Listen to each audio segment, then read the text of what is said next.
আজকে আমরা দেখব হচ্ছে কেসিএল আর হচ্ছে নোডাল অ্যানালাইসিস। ধরেন এইটা হচ্ছে একটা পয়েন্ট, এইটা হচ্ছে আরেকটা পয়েন্ট।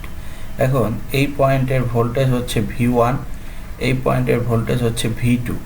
তাইলে কারেন্ট ধরেন V1 বড়, এখানে ধরেন একটা রেজিস্ট্যান্স আছে R। তাইলে কারেন্ট ধরেন হচ্ছে V1 বড়, V2 ছোট, তাহলে কারেন্ট যাবে কোন দিক থেকে? V1 থেকে V2 এর দিকে।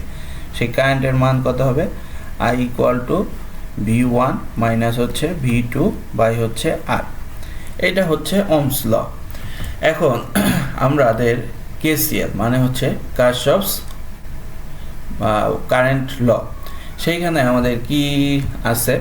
কারশফস কারেন্ট ল এর মেন ব্যাপারটা হচ্ছে যদি কোনো একটা নোডে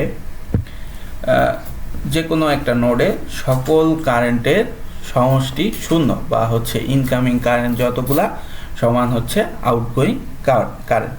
তো আমরা ধরলাম এইখানে এই একটা এখন এটাকে ধরেন আমরা হচ্ছে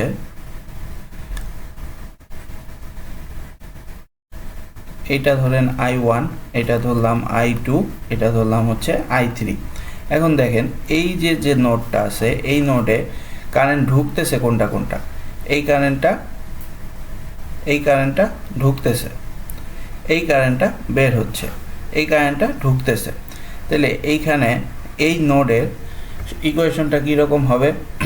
যেইগুলা ঢুকতেছে সমান হচ্ছে যেইগুলা বের হচ্ছে। তাহলে ঢুকতেছে কোনটা? I1 যোগ হচ্ছে I3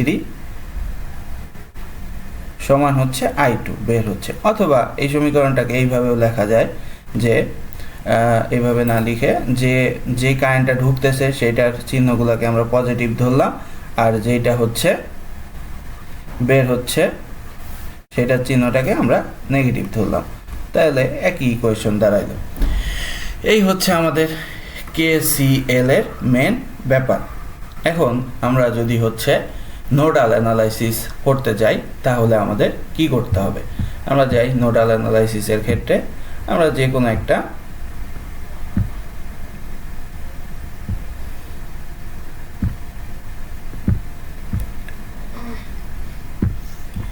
কোনো একটা সার্কিট আঁকার ট্রাই করি।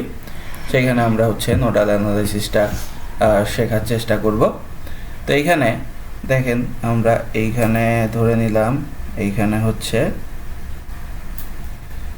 এইখানে 5 ভোল্ট আছে, এইখান থেকে একটা রেজিস্ট্যান্স হয়ে এইখানে আরেকটা রেজিস্ট্যান্স, এই হচ্ছে এইখানে আরেকটা রেজিস্ট্যান্স হয়ে এখানে এইটা হচ্ছে গ্রাউন্ড করা। তাইলে এখন দেখেন নোডাল অ্যানালাইসিসের প্রথম শর্ত হচ্ছে আমাদেরকে আগে নোডগুলা চিহ্নিত করতে হবে। দেখেন এই নোডের ভোল্টেজ কত? এই যে এখানে 5 ভোল্ট আছে, তাহলে আমাদের এই নোডের ভোল্টেজ কত হবে? 5 ভোল্ট। এই নোডটার ভোল্টেজ আমরা জানি না, আমরা ধরে নিলাম এখানের ভোল্টেজটা হচ্ছে V1, এইখানের ভোল্টেজটা কত? V2। এখন দেখেন এইখানে এটা কি গ্রাউন্ড করা মানে কি? এইখানে হচ্ছে আপনার আমরা এইখানে আরেকটা হচ্ছে রেজিস্ট্যান্স দিয়ে দেই, এইখানে ধরেন আরেকটা রেজিস্ট্যান্স দিলাম। এখন এই রেজিস্ট্যান্সের মান দিলাম 5 ওহম, এই রেজিস্ট্যান্সের মান দিলাম 10 ওহম, এই রেজিস্ট্যান্স 2 ওহম, আর এই রেজিস্ট্যান্স দিলাম হচ্ছে আমরা 1 ওহম। এটা আমরা র্যান্ডমলি একটা মান নিলাম। এখন আমরা হচ্ছে ইকুয়েশনটা তৈরি করব কিভাবে? এখন ইকুয়েশন তৈরি করার ক্ষেত্রে আমাদেরকে ফার্স্টে যে কোনো একটা নোডে আমরা কাজ করব। আমরা ধরলাম আমরা হচ্ছে এই নোডটায় আমরা কাজ করব। তাহলে আমরা যখন যেই নোডে কাজ করব সেই নোডটাকে সবচেয়ে বড় ধরে নিব। তাহলে এই নোডে যদি আমরা কাজ করি তাহলে কি হবে? এই নোড থেকে কারেন্ট এদিকে যাবে, এই নোড থেকে কারেন্ট এদিকে যাবে, এই নোড থেকে কারেন্ট এদিকে যাবে। এখন দেখেন আমরা ওই যে ওহমস লতে কি পড়ছিলাম যে I equal to V1 minus হচ্ছে V2 বাই হচ্ছে R। তাহলে এখন দেখেন এই নোড থেকে আমরা যেহেতু এই ভোল্টেজটাকে আমরা সবচেয়ে বড় ভোল্টেজ ধরে নিছি, তার মানে কি সবগুলা কারেন্টই বের হবে, এদিকেও বের হবে, এদিকেও বের হবে, এদিকেও বের হবে। তাইলে নোডাল অ্যানালাইসিস অ্যাট নোড 1, তাহলে আমাদের কি দাঁড়াচ্ছে, V1 মাইনাস হচ্ছে 5 বাই হচ্ছে 5, এই যে এই কারেন্টটা পাইলাম এই যে এদিকে। এরপর দেখেন এই নোডের ভোল্টেজ কত, 0, তাহলে এইটা কি হবে, প্লাস হবে V1 মাইনাস হচ্ছে 0 বাই হচ্ছে 2, প্লাস আমাদের কত হবে V1 মাইনাস হচ্ছে V2 বাই হচ্ছে 10 সমান কত আসবে, 0। তাহলে আমাদের এই নোডটা হয়ে গেল, এই নোডের কাজ শেষ। এই ইকুয়েশন নাম্বার আমরা হচ্ছে 1 দিলাম। এবার আসি আমরা হচ্ছে ইকুয়েশন নাম্বার 2-তে। তাহলে ইকুয়েশন নাম্বার যখন আমরা 2 হিসাব করব, তখন কি এই নোডটা সবচেয়ে বড়, তাহলে এইখান থেকে কারেন্ট যাচ্ছে কোন দিকে, এইদিকে, এইদিকে, এই দুইটাই দিক আছে, এর সাথে আর কোনো ব্রাঞ্চ কানেক্টেড নাই।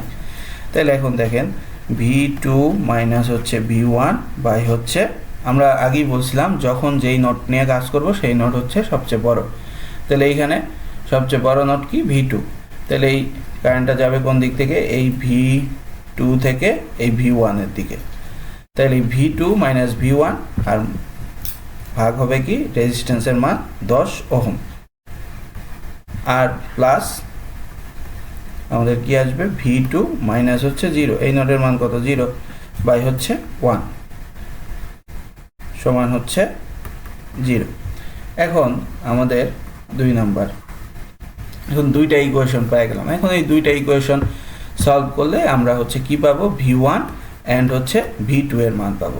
তাহলে এখন যদি আমরা V1 V2 এর মান পাই, তাহলে আমাদের কি সব ভ্যালুই বের করা সম্ভব।